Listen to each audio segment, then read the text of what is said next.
No, we are back once again. Week 7 MDAs, boys. I tell you what, this shit doesn't get any easier when you're coming off getting your head cracked for the second week. But we push on. We push on.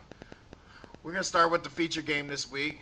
That faced the D-Simp and Crooked Eye, two division leaders. And that big purple and blue truck is steamrolling right now. Damn near 2 points shy of a Hyundai on Sunday.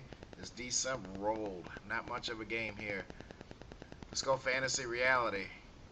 Reality is, D-Simp's team is strong. With the new addition of Miles Austin, thanks to Big Willie, I mean, he may have gave D-Simp that one other player that's going to contribute to help out P. Manning and AP. We shall see. Let's go fantasy. Fantasy is Crooked Eye was going to continue to score at the rate he was with backup running backs in his lineup. He needs Mike Bell, somebody, one of the Dallas boys, somebody step up and get a starting job sooner or later. Then we move on to another division leader against an upstart. We think Big Willie may make a move this year. It looks like his team is up and coming, and then his team remembered. This is a big game. I may make the playoffs. And what do you get? You get a normal loss from Big Willie. Team falls just short enough. Just hangs around just long enough to tease Big Willie into thinking that he may win. Let's go fantasy reality. The reality is, Buck's team still rolling out 4 running backs. He's still getting big games out of at least 2 of them a week. Tie that in there with Romo finding the receiver, and Buck's looking good. Let's go fantasy. Fantasy is, Big Willie's team was actually going to win a big game. I mean, come on, guys, has it ever happened? Well, let's move on to 2 one-time champions, and the All-African team started the week out popping off at the mouth, and wrote a check that his 2005 All-Star team's ass couldn't cash in 2009. As the studs, even with the little misfortune, rolled pretty easily. Let's go fantasy reality. Fantasy is, All-African team can expect anything out of LT. 5 carries inside the 5-yard line, 0 touchdowns. I'm afraid my man has gotten old. Let's go to reality. Reality is studs a pretty balanced lineup. Looks like he has 2 holes, but Barbarian and praying Lawrence Moroni gets a touchdown every week. Maybe a move or 2 might solidify the studs' run to the playoffs this year. Moving on, we're going to Habib's revenge against the Shockers. Well, Shockers remembered who in the hell they were. I guess if they don't get 70 out of Brady and Moss, they're not going to win, as Habib scores 55 and rolls. Let's go to fantasy reality. Fantasy is, Habib's team is going to continue to win with 55 getting goose eggs for Matt Forte. I mean, he gave up a little bit of meat for Forte. Forte's going to have to step up for Mike to make that run. Let's go to reality. The reality is the Shockers have taken over as the worst team in the league. If he doesn't get points out of Brady and Moss, he's not going to get points, period. Well, we move on, and unanimous. The U came into play this week, and I guess he reminded the Seekers of why the Seekers are still seeking a victory.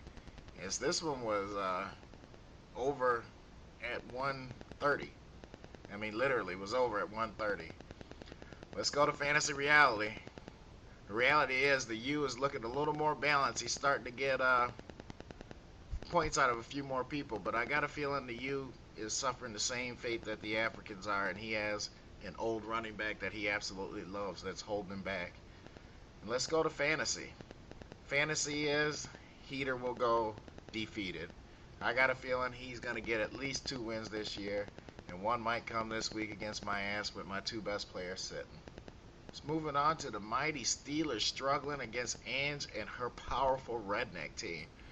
I guess it doesn't matter how bad Nick drafts it, Ange can at least piece it together and make it competitive, as the Necks kind of handle the Steelers pretty easy. Let's go to fantasy reality. Reality is the Steelers aren't good. I mean, he got 25 points out of a tight end. I mean, when half of your points come from your tight end, and it's the second best tight end on your team, you got issues. Let's go to fantasy. Fantasy is the Rednecks making the playoffs this year. Although Ange has them competitive, playoffs, nope. Yeah.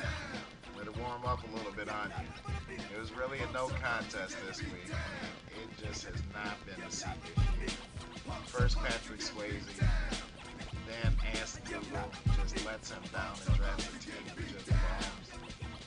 And then he comes out in the unanimous just pounds him. I mean, just a thorough 75-point beatdown. So, Heater, congratulations. You are the punk that stepped up to get beat down.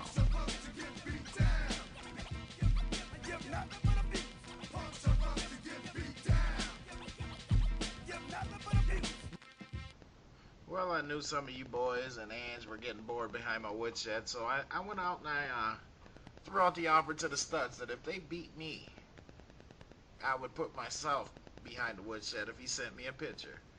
And, you know, I figured that way somebody comes back there, keep you guys from getting all lonely and disgruntled amongst each other. So the studs went ahead. He stayed true to his word and kicked my ass, and I stayed true to mine. He sent me a photo, and I hooked it up. So in the top right, you got E40 looking as nerdy as he can be.